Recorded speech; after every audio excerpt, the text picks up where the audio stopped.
Hey, shalom YouTube, it's the Mad Celt. Just a little quick update on doing the things. So I figured I'd show you what we've been up to as of late. As you can see, there's a gutter thingy on my porch. And what we've done is we've constructed a rainwater catchment system. What do you know about that? Because, you know, that's part of the prepper lifestyle, doing the things, making sure you have water. So here's my, if we can get it good. This is my first flush. That opens up, just turns. Water comes out of it. The first water comes off the roof and fills this up. And then it goes into this pipe here, which goes into these two 300-gallon IBC totes. And we haven't had a whole lot of rain lately. You can see this first one here is just under 250 gallons. So hopefully that'll fill up and it'll migrate into this tote. And then it'll come over here to the downspout. And that will be your excess. Or my excess, not your excess. It's not your water, it's my water. But anyway, that's what we've been doing. Part of it anyway. So, let's see what's happening with the garden. Garden is going. Look at those peppers. Big yummy peppers, yes. And we've got the last of the radishes here. These are going to go to seed on us. We've got tomatoes. The tomatoes are coming in really small. I forgot that Oklahoma is 11 feet from the sun. So, issue I've been having with my tomatoes and my cucumbers is that the leaves just kind of curl up here.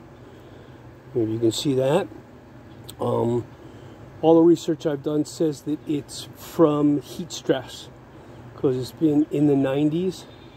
And so what I've been doing is I've been moving these from the garden after they get sun in onto the porch. And it seems to be helping, but we're getting tomatoes. See, there's some tomatoes in there. And we're getting potatoes. Should be a decent crop of potatoes. We've got green beans.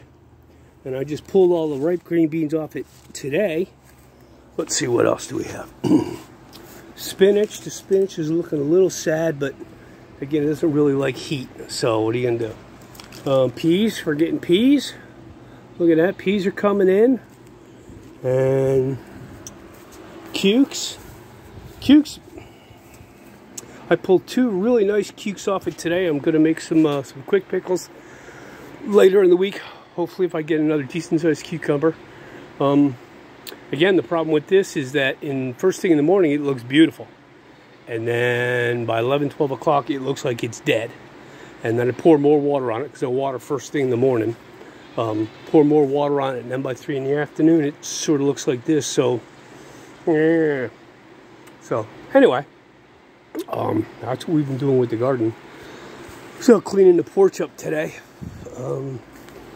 doing stuff. So yeah, just getting things done, little by little. What else do we do? Helped a brother of ours this weekend who's putting his cabin up. We went and framed up one of his 40-foot walls, and that was neat because I learned how to do wall framing the right way. As my son pointed out to me, I already knew how to do it the wrong way, so now I know how to do it the right way. Yeah, so that was pretty cool. Went over to the den, over to the land, and picked about a quart of blackberries. We have wild blackberries all over the place. They're just starting to come in. We got about a quart, so we'll go back up there at the end of the week and pick more because there's tons and tons and tons of red berries up there. So hopefully we'll get, you know, a few quarts, and then I'm going to make some jam, and I'm going to make some blackberry pancakes here. That's delicious stuff. And what else? Stuff is just going. You know, it's going at whatever the pace it's going. Oklahoma is slow. It just is. And stuff does not happen on my timeline. It happens on Yah's timeline, and y'all put me in Oklahoma, so Oklahoma's sort of on Yah's timeline, so there's not a lot I can do about changing any of that. It's just doing what's put in front of me to do, you know. exercising, rucking when I can, but I don't. COPD and chronic eczema from the sun, rucking in the heat, 90-degree temperatures does not work really well for me.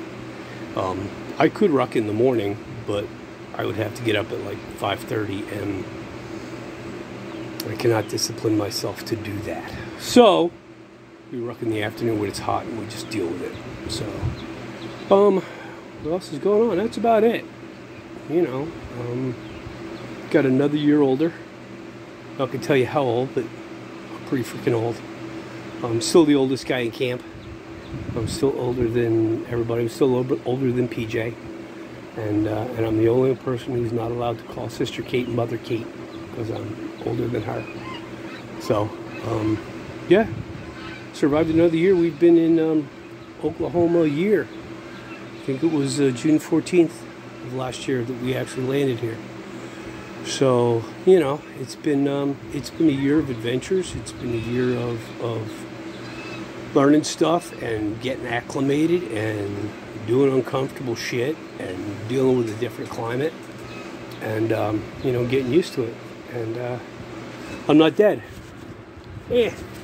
I ain't dead, as Granny Weatherwax would say. None of you guys got that. I put that in, that to say who I ain't dead. That comes from Granny Weatherwax. You can go look that up if you care about it. What else? That's about it. Cats are still good. Eating, you know, eating less. Cut out a whole bunch of snacks. Not doing cheesy crackers and snacky cakes. You know, doing 3 eggs and chicken or beef sausage for breakfast. Having steak or chicken and a veg for dinner, and then for my dessert, I'm having yogurt with a little granola in it. Stick that in the freezer for 10 or 15 minutes, and that takes care of that whole ice cream thing. And that's what I've been eating. I'm trying to be really, really good. Lost a whole bunch of weight. Other than the eczema, I feel really good, which is nice. You know, a lot of people commented, "Hey, you're a lot slimmer than when you got here." I'm like, yeah, well, you know, Oklahoma has probably baked 20 pounds off of me. Oh, yeah. Anyway, just a quick one. Let you guys know I was still here and still doing stuff. Still putting food in buckets. We had a camp meeting thing about putting food in buckets, so we ordered a pallet of buckets as a camp. And we're going to put people who have been... who don't have a lot of food, we're gonna put food in, help them put food in buckets. Those of us who put food in buckets are gonna put more food in buckets. I'm still buying cases of soup and cases of vegetables and big cans of coffee and sticking them in every nook and cranny and corner of my camper. Because something's coming. Everybody feels it. I don't know when. I don't know what. But, you know, I hope you guys are doing this stuff. I hope you're meeting people. I hope you're getting connected. I hope you're putting food away. I'm hoping that you're exercising.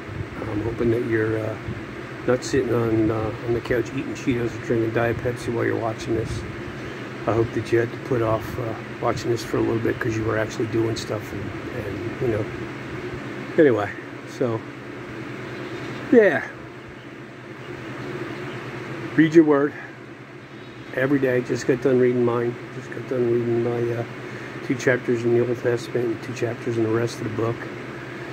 Do that every day. Read my Shema and my Proverbs in the morning. Hope you guys are doing that. Hope you guys are in your word and writing that word on your heart and in your head, because that is the best protection of all.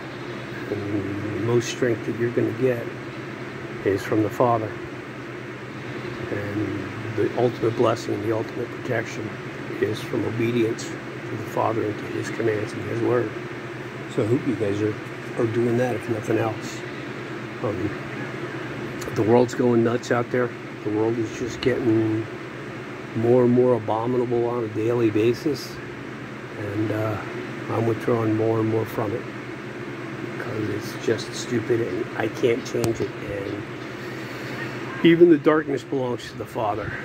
You know, Father allowed Sodom and Gomorrah to operate as it did until he decided enough was enough. But it's not like he decided that in one day. So that went on for a while. The children of Israel fell away from the Father's word and worshipped idols for generation from King Jeroboam up until Ezekiel, and before they got schwacked. So the Father has a lot of patience and a lot of tolerance, and he gives them a lot of opportunity to teshuvah, to repent and to turn. And at some point he just says enough is enough. And will he spare the city for 50 righteous men? I don't know. If I were you and I were a righteous man, I would not be in the city, knowing that judgment is going to happen. But that was a downer, huh? But other than that, life is good. It's a beautiful sky. I got air conditioning. I got plenty of food. I got a host of brothers and sisters. I have fellowship. I have my word. I have stuff to do. I have a purpose. So, as crazy as things get and as uncomfortable as things get, life at this point is pretty damn good. I am not, trying to hump it to my bug out location with 50 pounds on my back and a rifle, waiting for people to shoot at me, take my stuff. So, life is good. We can get all wrapped around the axles about all the other stuff that's going out there in the world. Get wrapped around the axles on what's going on in your house, what's going on with your family and your friends. I had neat conversations with my kids. Told them I loved them, told them they were important. They told me that they loved me and that I was important. See my brothers all the time, tell them I love them, tell them that, they tell me they love me. We go do stuff together, we go build houses and pick blackberries and dig ditches and do stuff. So, yeah. Anyway, that's about enough out of me. Love you guys, and shalom.